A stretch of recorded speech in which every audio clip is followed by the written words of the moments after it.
And welcome, elite entrepreneurs and empire builders. This is a powerhouse episode we got for you today. It's going to be a good one. I am so genuinely pumped because, as you know, I love food and I love teriyaki. I love that the space that this brand is in, and I just love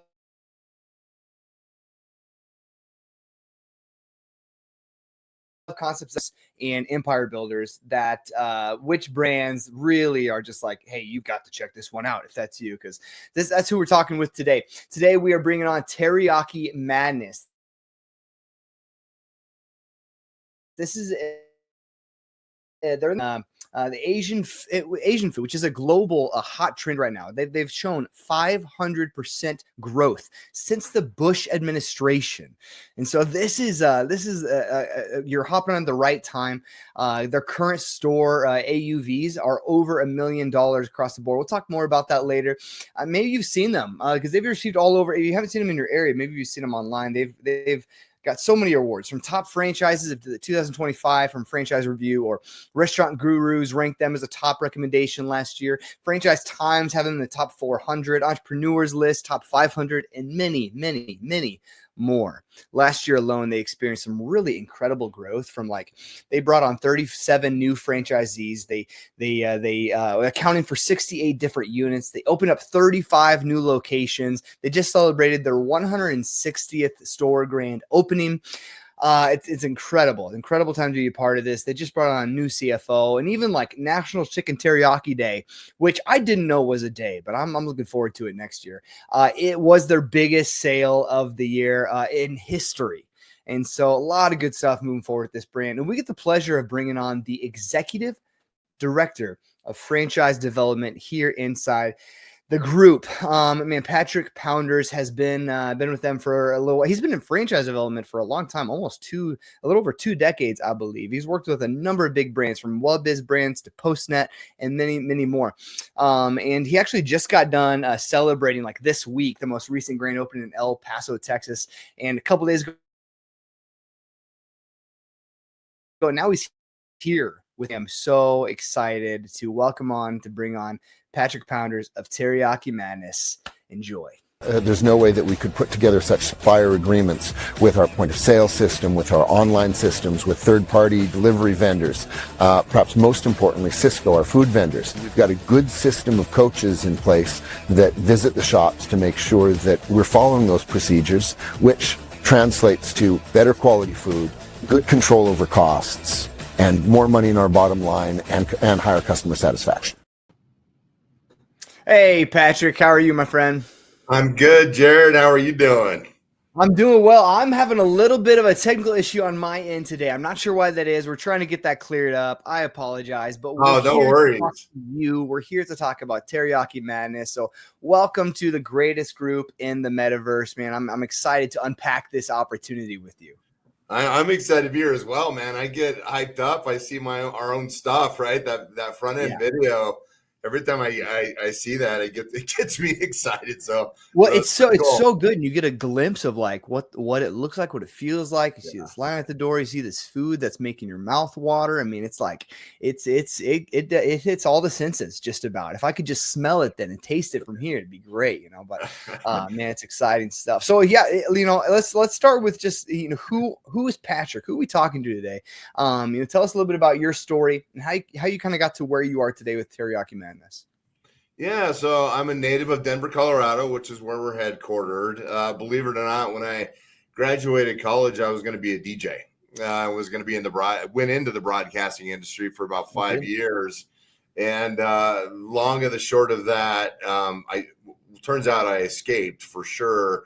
Yeah. But I had an opportunity in 1999 to be a part of a startup company on .com called Service Magic. Which is now Home Advisor. Don't know if you've heard of them, but I've heard of Home Advisor. Yep. For sure. Yeah, I was part of the first group that put that off the ground, and I lived in the .com phase, right, when the internet exploded, which was great because I had always been entrepreneurial spirit, but I thought that's what entrepreneur was like, right? Turns out that was a really unique experience. You flash forward a couple years, and a still partner of mine.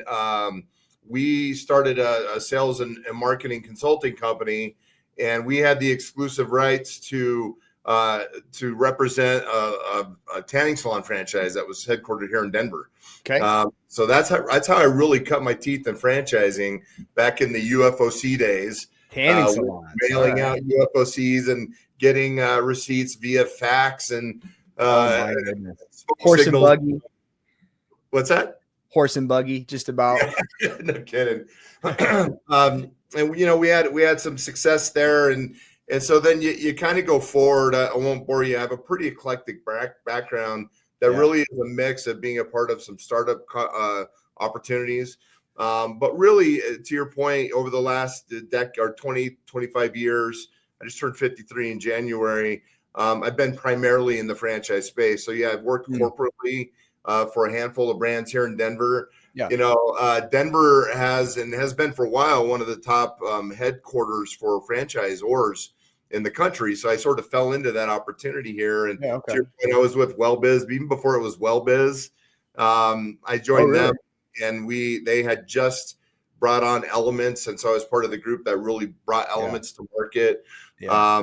You mentioned post that at Camp Bow Wow, Home Watch Caregivers, and when I haven't been on the corporate side, I've done a lot of consulting as well. So I was actually a franchise consultant for about 3.5 years, and then I've also worked with franchisors, startup emerging where they were needing help with development strategy or operational strategy or what have you.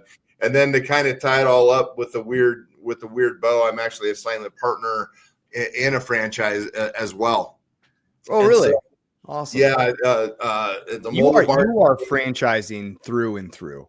Yeah. Well, like I said, I was going to be a DJ, but I love it. I love all things. As I tell all the candidates I work with, I'm a nerd when it comes to entrepreneurship and franchising or independent or what have you. It's one reason why I enjoy working with all kinds of different candidates, because their backgrounds are so eclectic as well. So you flash forward to about 3.5. So I've been with Teriyaki Madness 4 years this August. So about 3.5 years ago was, sort of in my next phase of deciding what I wanted to do. And I was really going back and forth whether I want to continue independent, or look at something corporately, because there's benefits to both. And I had definitely gotten myself to the point, I believe, where with my experience, I'm not going to work for just any franchisor anymore. Yeah. Not all franchisors are created equal. That's true. It's a nice way to say that. Oh, it's very yeah. So as it turns out, right around that time, there was an opportunity here at Teriyaki Madness. So I started having conversations with some of the folks here, and I got to tell you, when I really got a peek underneath the hood and really see what we got here in terms of support, technology, finance, ongoing education, and then we're not even talking about the core business model itself, which is we're really kind of first to market in this food space. I couldn't get her fast enough. Well, that's so good that you say all that, because that was going to be my next question, was like, so what are you doing with Teriyaki Madness?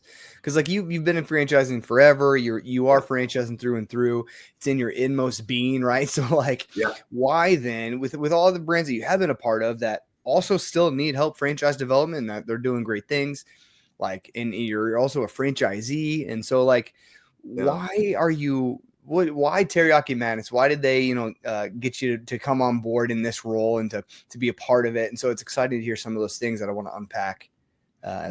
So there's a couple reasons. Work-life balance for one, and when I say that, I mean the culture here, the environment, the people that I'm lucky enough to be a part of, our development team, but operations and finance and marketing. I mean, our marketing folks are awesome. Like I said, that's pretty rare, and so I enjoy that part of it. The other piece is that, but when I had come on board, I'd really been in every industry except for food, right? And so I looked at it as a challenge to really kind of dig into the food space and the industry and really kind of see what everyone's really talking about. And it's funny because there's been multiple times over the last couple of years, I'm like, man, I should have been food all along. uh, but Yeah.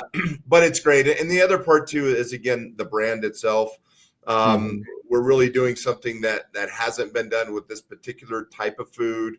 Yeah. The way the business model works, and that all that stuff kind of geeks me out. And so yeah, so tell me about that then. What's unique about this? And is it, would you say QSR space, or how would you identify that? And then really, what's unique about it as opposed to other brands in the space? Yeah, fast casual, and so all of our food is made fresh to order.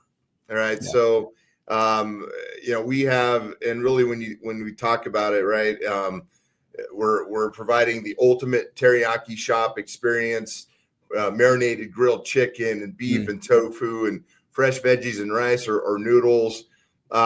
We have, you may have heard this, we have delicious food that happens to be healthy, which is a very important component to this. Now we have our egg rolls, right, and all of that too, but generally the food is very, very healthy. And that's such a big deal to our culture today too, like, because it's hard to find. It's sometimes it's darn near impossible to find something that's delicious and also macro friendly. And so yeah, it's a big deal. Yeah. You can get the Power Bowl, just veggies and proteins, but the other part to this too is we have a simple menu that's highly customizable. For those out there that have some food experience, we have less than 60 SKUs in the back of the house, which is, again, that's something I've learned in the food space the last 3.5 years, where you'll hear hundreds, if not thousands, in most other food concepts. So when it comes to inventory management, the ability to actually craft and build the food, you don't have to be a cook to work at Teriyaki Madness. We can show you how to grill and hit the wok. It maximizes efficiency. You have less labor. I can go all over the place now. I mean, there's lots of good stuff to talk about today. That's great. Yeah, well then let's dive in a little bit to the opportunity for those watching, either now or even later on. If you're watching this at a later date too, tell us then, what kind of owners are you looking for? Do they need to have some restaurant space, some fast casual experience? Like, what do they need to know? You don't need to, but we really are now looking for those that do have restaurant experience, or retail business ownership experience. But don't let me stop you folks if you don't. We're moving to the next phase, and we're looking for the next phase of growth with multi-unit development and market strategy. But there's room for everyone, but we're really kind of in that direction. But I will say, to kind of give a testament to our training and operations, and when I started here, about 85% of the owners at that time hadn't had any food experience or even franchising experience. So again, when we lay down kind of our training and how all of that works, and our business coach support system and everything else, we'll get you where you need to be. Yeah. Okay. Yeah, that's great. What is the tell us what support then kind of looks like? You mentioned that a couple of times and how unique it is over there. What does that support look like for me as an owner, especially if I don't have the restaurant experience? What kind of support and training, what's that going to look like to help me to get to where I need to be in order to be successful as a franchisee? Definitely a lot there. So we offer really a full service franchise support system, from the beginning, in perpetuity through ownership of your business. So kind of starting in the beginning, in terms of getting your doors open. So we have an internal real estate team here, and we also have a relationship with a national commercial a broker named Bilo. Our real estate team is very, very involved with the franchise owner and helping them find their location and negotiate their space. We also have a design and construction team internally here as well. So as they finalize their lease negotiations, they start working with those amazing folks, and we will help them onboard one of our preferred architects. But we really provide oversight in all things CAD drawings, blueprints, permitting for the franchise owner. Now they're all involved in all of this, but we really do project manage all of that to ensure that we're getting our doors open as best as we can. And so as they move out of that design phase, they start working with our construction team, where again we'll have them on board one of our approved and just check general contractors. Like it's not like a new build out, right? No, typically it'd be like a white shell or a gray shell, 15 to 1600 square feet in that inline retail. Yeah. Yeah. Pretty rare. I kind of saw that in the video up front. That's what I was picturing. Yeah, sometimes, but it's pretty rare. So from the beginning, we're very hands-on and making sure that we're keeping them moving forward to get their doors open. So that's really kind of the first example of our full service support. We'll talk about training, and then that kind of dovetails into the ongoing support. Yeah. Okay. So we have what I call the 3 buckets or 3 phases of training that are provided, and all of this stuff is in our FTD. Sure. The first of which is our initial training, which typically will take place within 60 days or so of franchise agreement signing. Okay. That like you sign and then you need to do this within 60 days? Yeah, typically. Yeah, the first phase of training. And it kind of depends on schedule. I mean, it's not a requirement, but typically 60 days is a nice fit there because they're in real estate mode and there's some things, in parallel that things get cooking right from the beginning. So you get be ready to make decisions, folks. I tell that to all my candidates, once we're ready to go, we're going to, within 5 days of signing agreements, we go into that real estate launch and start looking for your space right away. So with initial training, that's here in our support center here in Denver. It's 5 days. It's a classroom-based event where we're diving into all things the madness, all the channels of the business, operations and systems, supply chain, marketing. We have like 2 sections because there's so much stuff there. And the way that I try to explain that to folks is it's a little bit of a fire hose event, right? You get the Friday afternoon. We have this really cool graduation, and folks are a little bleary-eyed. But I tell you, and I've seen this come true over and over again. You're going to get through that week, and that's the first time you're really going to be like, okay, now I know what's going on, right? Now we're in it and know what's going to be happening, and really kind of next level of excitement. So that's the initial training. The next phase of training is hot or hands-on training. Okay. That typically is scheduled about 60 days before your grand opening is going to occur.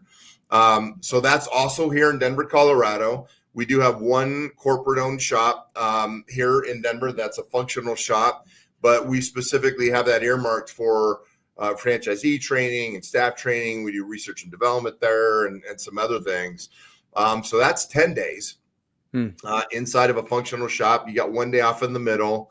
And again, it's soup to nuts, open to close, front of the house, customer service, back of the house, prep, cook, inventory management, labor scheduling, and you do that for rinse and repeat for 10 days. And you come out, you could definitely get a job at any TMAT, if anything.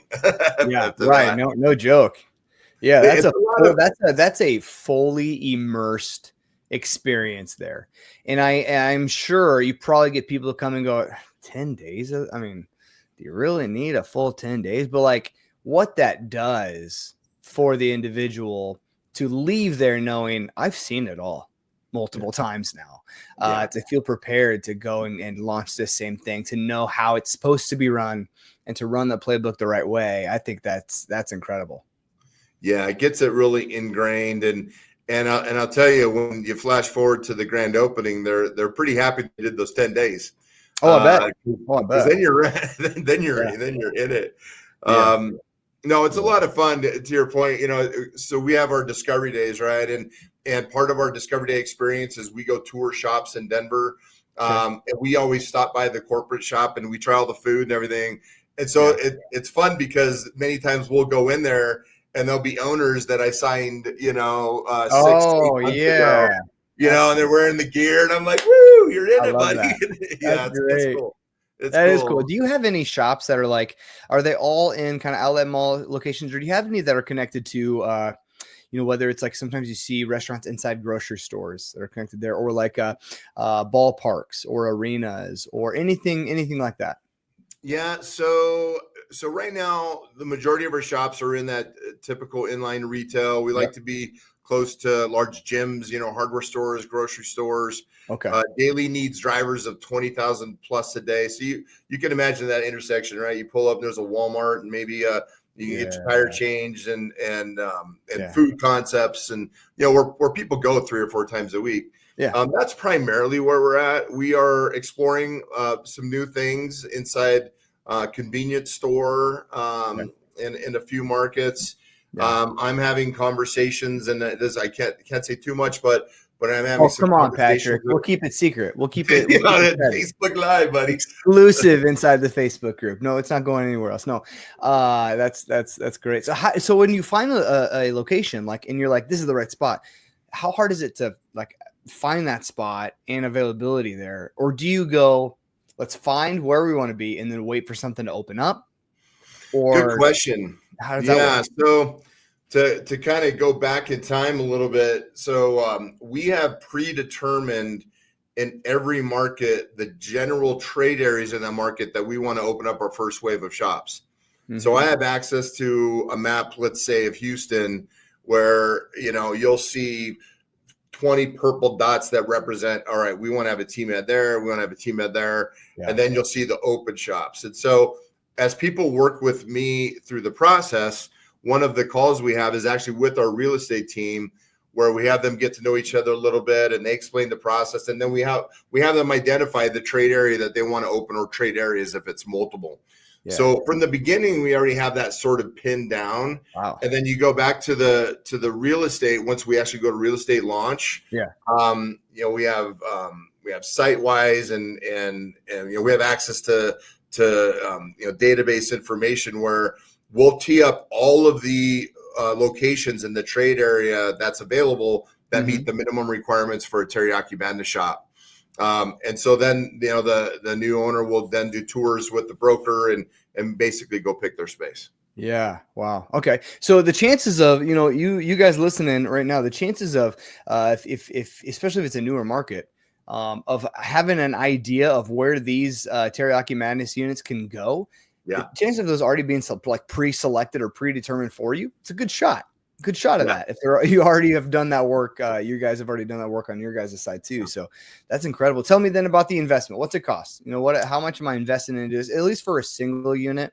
We know we've talked about this with many others before. Multi-unit is different and will change on a number of different factors and variables. But as far as the single unit operation goes, what's the investment range? What's the initial fee? Tell me about some of those things. Yep. So estimated project cost ranges between $376,000 and $976,000. It's a pretty big swing. And just really what I'm telling with most folks is that we're probably in that 700 to 800 range. I can't specifically predict, but I'd rather just set that expectation and we should be pretty safe. And so as a part of that, as a requirement, our candidates have to have at least 150,000 of that in liquid capital to qualify, and then a 500,000 net worth. Gotcha. Just kind of on a side note, and the reason for that is that typically that's lower. That's lower than I would have guessed, so that's great. Yeah, well, it fits the minimum requirements for funding or financing typically, right? So you guys have in-house options there? We don't currently have in-house. No, we work with the Fran funds of the world, and we're actually building something new where we're going to be more hands-on to help people secure financing, but not in-house. Oh, great. Sure. Okay. That's great. And I've the people that I've talked to before inside the group, we have a couple of different premier partners as well. So we say all this to say, we got solutions for you.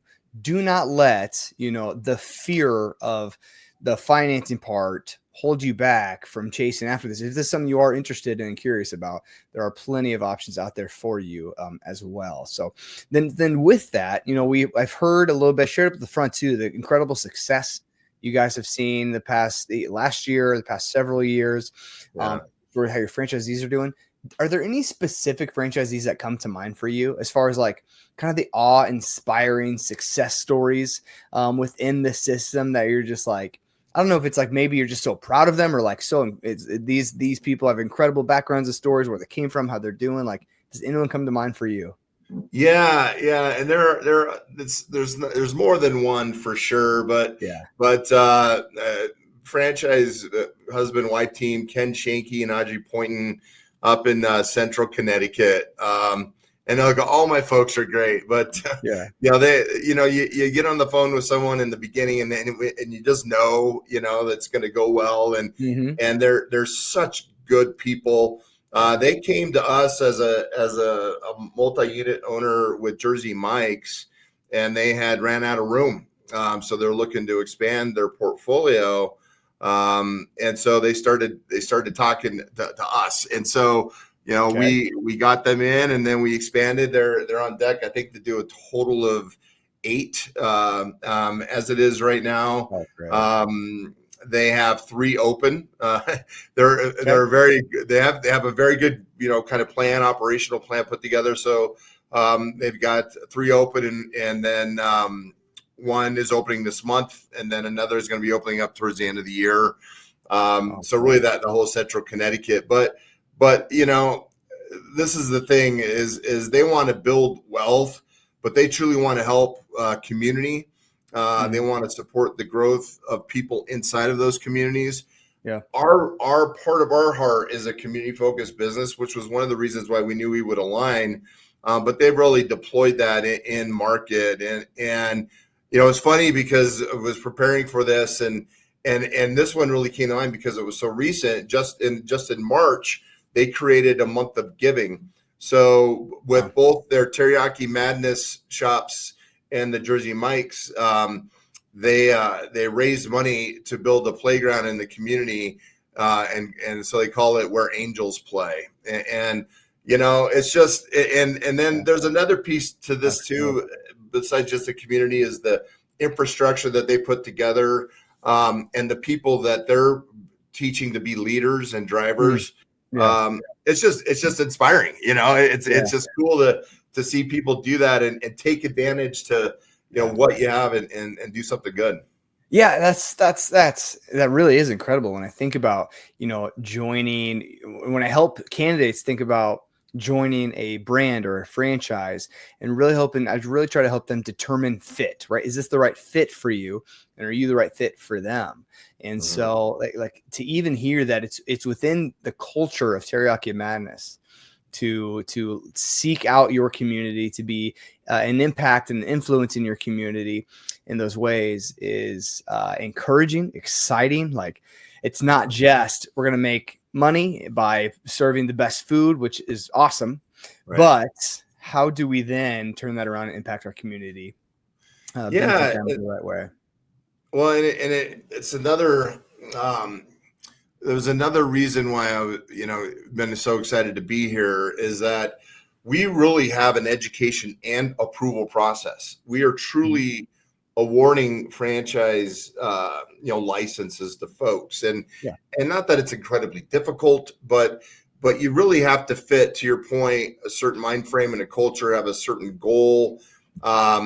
As you work through the process with me, and then as we go through the discovery day, we're still mutually evaluating each other, and the community focused piece is a big one, right? Because you get into market and build relationships with school systems and hospitals, local business community. It's the right thing to do, and it drives a ton of foot traffic. Yeah, So, right. right. Yeah, exactly. It's cyclical in that relationship, and so that's great. Do you, and it's even still, right? Even so, with all these things, with how incredible the culture is, with how incredible the support team is, with how successful your franchisees are, with the branding, the marketing, the stories, all those kinds, everything tied up. At the end of the day, if a franchisee is not going to make money with it, they can't invest into something, right? We can't, pay for our lifestyles on hope and as much and passion, as great as that would be, right? So, but I think going back to the success of your franchisees, that's a big deal. So can you tell us a little bit about even what they'll see in the item 19 of the FDD? We've talked about that before on previous Fran Opps lives. So if you're unfamiliar with that, it's more of the financial disclosure statements, kind of what's going on. And not every company provides that information in the same way. So Patrick, for you guys, can you tell us a little bit about what that looks like for Teriyaki Madness? Yeah, it's really kind of goes in line with complete transparency. And so I've been lucky enough to have in our item 19 gosh, this year I have to look exactly. I think it's around 60 consolidated P&L statements. So you'll be able to see, actual top line and cost measures for food and labor and EBITDA numbers.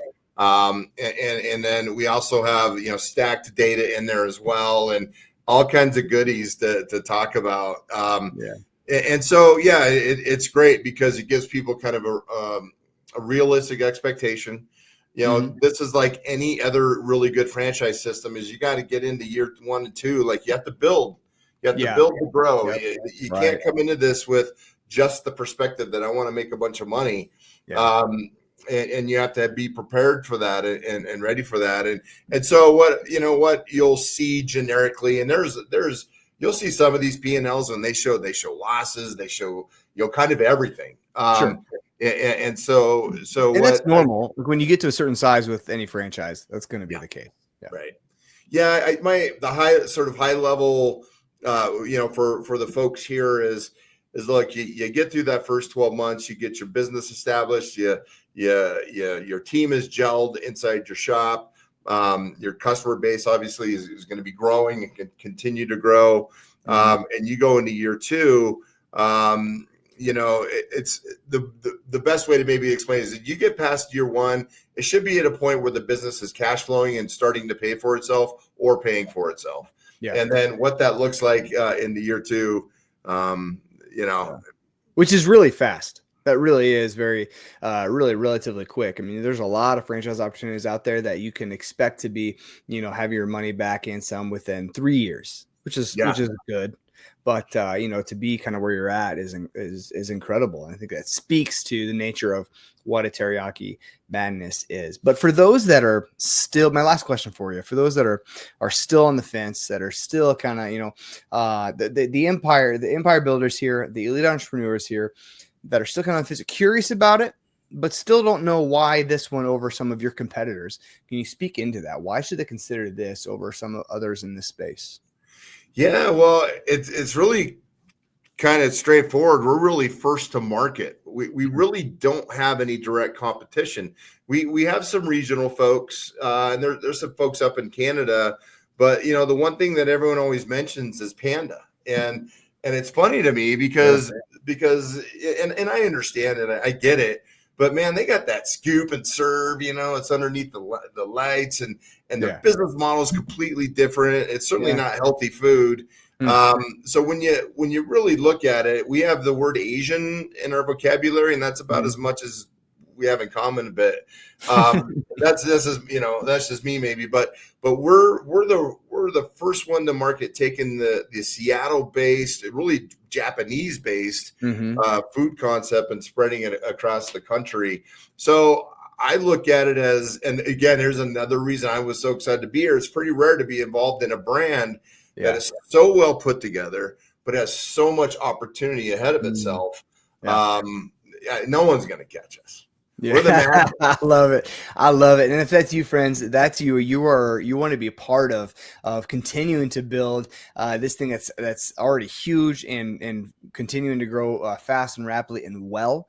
You want to, and you're interested in learning more, then my encouragement is to right now type TMAD in the comments below. Put TMAD in the comments below, whether you're watching live now or even later. If you're watching this even several months from now on YouTube, then even type TMAD in the comments. And what we'll do is we'll reach out, we'll get a conversation going and help you begin to explore if this is the right one. It's not saying you're for sure going with Teriyaki Madness.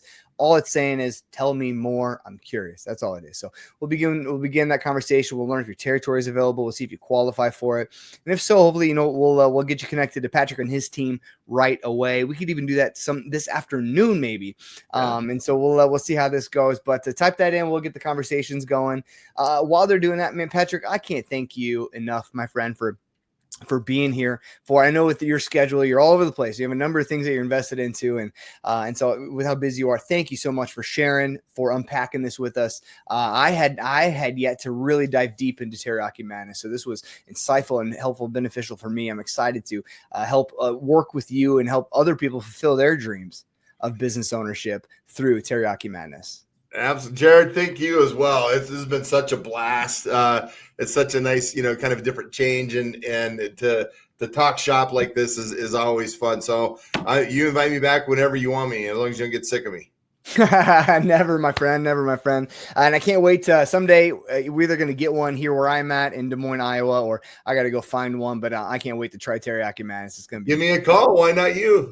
Yeah, let's do it. Let's do it. So we'll talk soon. Appreciate it, Patrick. We'll see you. Have a good one. Bye. So the support was key for me because I never opened a business before, and it was you make a call, they call you back, or you get them right on the line live, and you ask the questions. What are you looking for? How's real estate going? What are the demographics on this area? So finding out things prior to is very important. So how much traffic is in this area? What's the gross income in this area? Those things I didn't